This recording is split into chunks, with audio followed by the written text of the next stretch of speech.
안녕하세요. 얼마 전 남편과 헤어진 30대 여성입니다. 하늘도 무심하단 말을 제가 제 자신한테 써도 되는지 모르겠는데 정말 하늘이 원망스럽습니다. 저 정말이지 양심에 손을 얹고 하루하루 열심히 살았거든요. 그래서 저는 결혼이 신이 저에게 주는 선물 같은 거라고 생각했어요. 너 그동안 고생했다. 이제는 행복해져야지 하는 그런 선물이요. 하지만 선물은 무슨, 지금 제 모습을 보면 답답하고 한숨만 나올 뿐입니다. 제 이야기를 한번 들어보시고 혹시나 제가 너무 지나치다 망상이다 싶으시면 따끔하게 한마디 해주세요. 마지막으로 남편이 저더러 무슨 피해의식이라도 있냐고 해서 그게 큰 상처가 되었는데 제 3자가 보기에도 그렇다면 제 자신을 위해서라도 저도 병원을 가보던지 하려고요. 아무튼 일단 제 이야기를 시작해보겠습니다. 저보다 7살 많은 남편하고는 소개팅으로 만났어요. 저는 회사를 다니는 평범한 직장인이었고 남편은 주점을 운영하고 있었죠. 그리고 이건 좀 쑥스러운 이야기지만 남편과 한 소개팅이 제 인생 첫 소개팅이었어요. 그도 그럴 것이 저희 친정이 형편이 넉넉치 않다 보니 전 고등학교를 졸업하자마자 직장 생활을 시작했거든요. 그리고 중간중간 저한테 호감을 보이던 사람도 몇 명 있었습니다만 그런데 신경 쓸 겨를이 별로 없었네요. 집에 당장 편찮으신 아버지가 계시고 그 아버지를 간호하는 어머니가 계신데 제가 어디다 한눈을 팔 수가 있었겠어요. 그리고 한편으론 자격지심이었는지도 모르겠습니다만 제 상황이 좋지 않다는 걸 남들이 알게 하고 싶지도 않았고요. 아무튼 그러다 결국 아버지께서 제 나이 26살 때 돌아가셨습니다. 그리고 아버지께서 돌아가시면서 보험금이 좀 나왔는데 그걸로 뭐 여기저기 빌렸던 빚들 청산하고 나니까 남는 것도 없대요.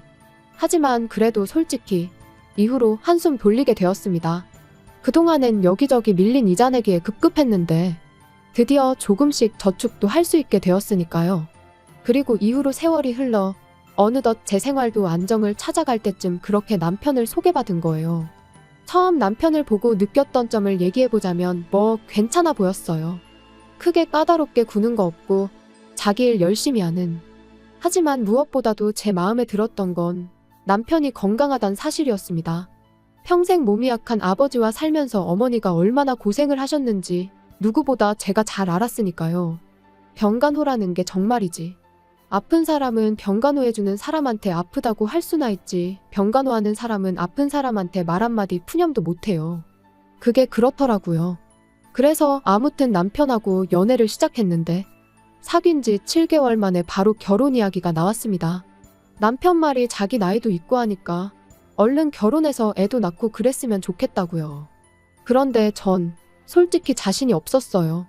일단 모아둔 돈도 많지 않았고 연애도 처음인 마당에 결혼에 대해선 아예 생각을 해본 적이 없었죠. 하지만 남편은 계속해서 금전적인 부분은 걱정하지 말라며 저는 그냥 몸만 오면 된답니다. 집은 자기 부모님이 해주실 거고 혼수는 자기가 할 거니까 저는 그저 자기 옆에만 있어주면 된다고요. 그렇지만 다들 아시다시피 세상에 공짜가 어딨나요. 그래서 아니라고 그렇게는 못한다고 했어요. 그렇게는 절대 못한다고요.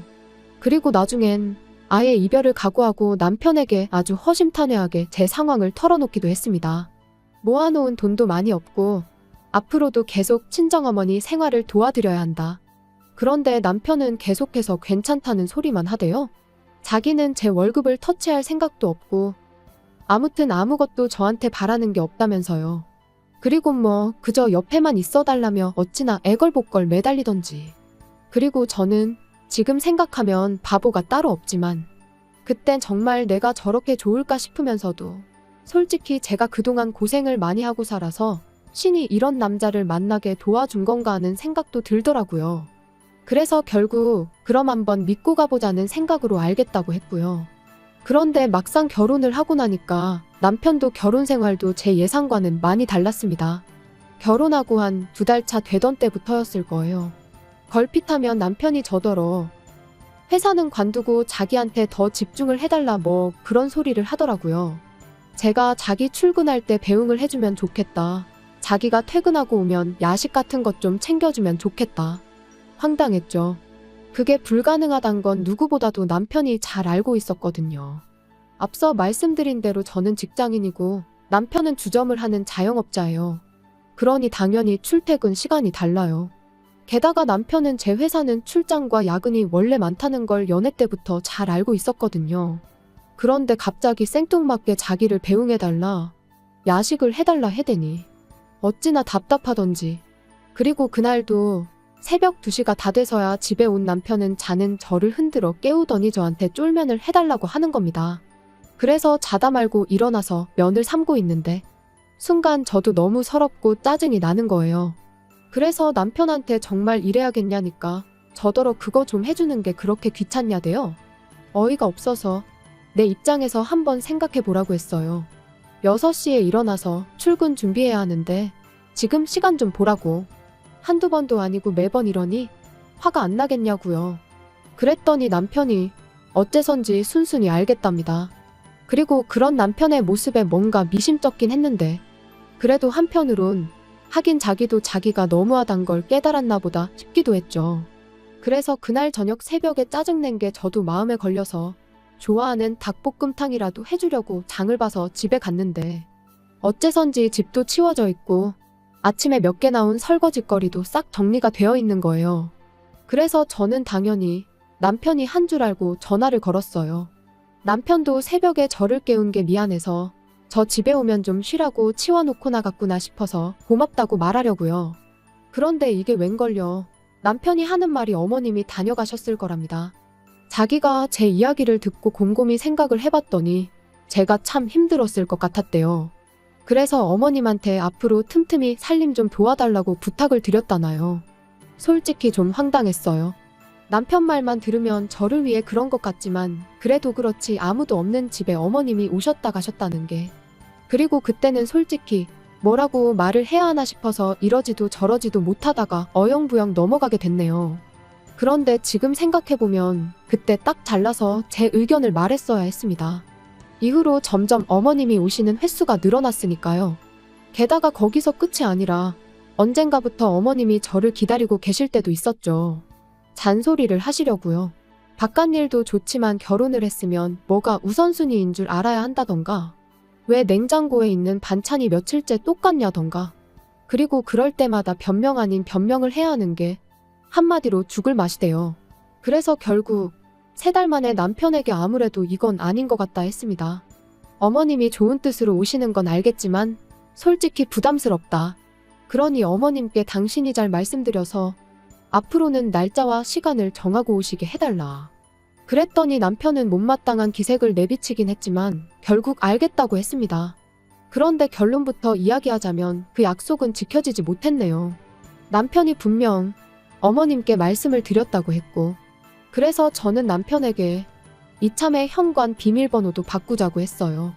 그랬더니 남편은 꼭 그렇게까지 해야겠냐면서 한숨을 푹푹 내쉬더라고요. 그런데 저는 그런 남편의 반응이 납득이 되질 않았죠. 어차피 이제 어머님도 아버님도 약속 없이 오지 않으실 텐데 그러면 현관 비밀번호가 바뀐들 그분들한테는 아무 상관이 없는 일이잖아요. 그래서 제가 남편에게 조목조목 따지고 들면서 도대체 뭐가 문제냐고 했더니 남편도 딱히 반박은 못하고 그저 짜증난다면서 제 마음대로 하라대요. 어이가 없었죠. 싸우자고 한 이야기가 아니었는데. 아무튼 그래서 이제 비밀번호까지 바꿨어요. 그런데 참 이상한 일이었습니다. 어째서인지 언젠가부터 또다시 퇴근하고 집에 오면 집이 마치 저희 집이 아닌 것처럼 느껴지기 일쑤였으니까요. 가령 그릇들이 평소에 제가 놓는 대로 놓여있지 않는다던가, 버린 기억이 없는데 반찬이 버려져 있다던가, 그리고 솔직히 귀신이고 우렁각시고 다녀갔을 리는 없었으니 어머님이 왔다 가셨다는 걸 확신할 수밖에 없었죠. 하지만 막말로 증거도 없고 그렇다고 어머님이 예전처럼 저를 기다리고 계시다가 저한테 싫은 소리를 하시는 것도 아니었잖아요.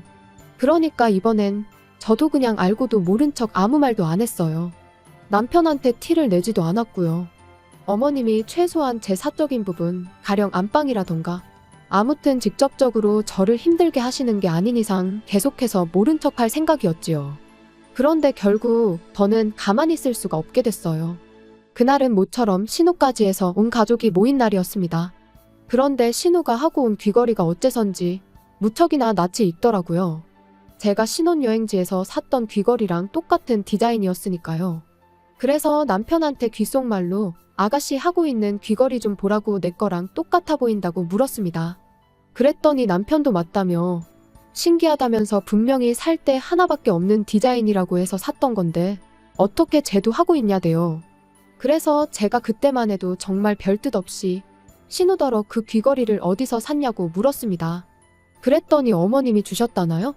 그리고 그때 안방에서 어머님이 나오시길래 어머님은 저 귀걸이를 어디서 사셨냐고 물었더니 어머님이 순간 깜짝 놀라시면서 신우더러 너는 그걸 왜 하고 왔냐고 짜증을 내시는 거예요. 그러니까 신우는 영문을 모르겠다는 듯 황당해했지요.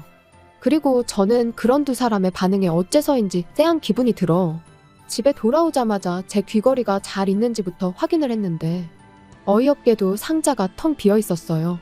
그리고 그제서야 이것저것 눈에 들어오는 게 가을에 하려던 스카프도 안 보이고 뜯지도 않았던 향수도 안 보이고 큼직한 가방 같은 거 말고 작은 소품이나 화장품들이 몇 개 없어졌다는 걸 알게 된 거죠. 하지만 딱히 증거는 또 없어서 다른 건 말 안 하고 남편한테 귀걸이 얘기만 했어요. 내 귀걸이가 없어졌다고요? 그랬더니 남편이 그게 무슨 소리냐더니 이내 저더러 지금 혹시 무슨 생각을 하는 거냐고 우리 엄마가 가져가기라도 했다는 거냐고 그러는 거예요. 그래서 솔직히 요즘 어머님이 계속 나 몰래 집에 오셨던 거 안다고 했습니다. 그리고 남편더러 혹시 당신도 알고 있었냐 물었죠. 그랬더니 남편이 그게 무슨 소리냐면서 더 크게 목소리를 높였는데 저희 남편이 원래 당황할수록 목소리가 커지거든요. 그래서 이 인간이 지금 거짓말을 하고 있구나. 어머님이 드나들고 계신 걸 알고 있었구나 싶대요. 하지만 뭐 정말 저한테 무슨 증거라도 있는 것도 아니고 그래서 몰랐으면 됐다 하고는 더는 가타부타 말을 안 했어요. 범인은 현장에 반드시 다시 나타난다는 말처럼 저도 어머님이 다시 오실 거란 확신이 있었으니까요. 그리고 며칠 뒤 그날도 평소처럼 출근을 했는데 아침에 뭘 잘못 먹기라도 했는지 영속이 좋지가 않았습니다. 그래서 반차를 내고 모처럼 집에 일찍 왔는데 기가 막혀서 말도 안 나왔어요. 현관을 들어서니 어머님이 제가 온 줄도 모르고 거실에서 제 옷들을 입어보시며 패션쇼를 하고 계셨으니까요. 어찌나 당신 모습에 심취해 계시던지 제가 일부러 기척을 내도 모르셨지요. 그래서 결국 보다 못한 제가 어머님께 지금 뭐 하시냐 했습니다. 주인도 없는 집에서 남의 옷은 다 꺼내놓고 지금 뭐 하고 계시냐고요. 그랬더니 어머님이 얼굴이 정말 새빨개지셔서는 저더러 지금 무슨 소리를 하는 거냐며 대뜸 이 옷도 저 옷도 다 내 아들이 벌어다 준 돈으로 산 거지 않냐. 그러니 내가 좀 입어볼 수도 있지 그러시대요. 그래서 제가 꼭 그런 것만도 아니라고 저희 맞벌이 하는 거 아시잖아요 했어요.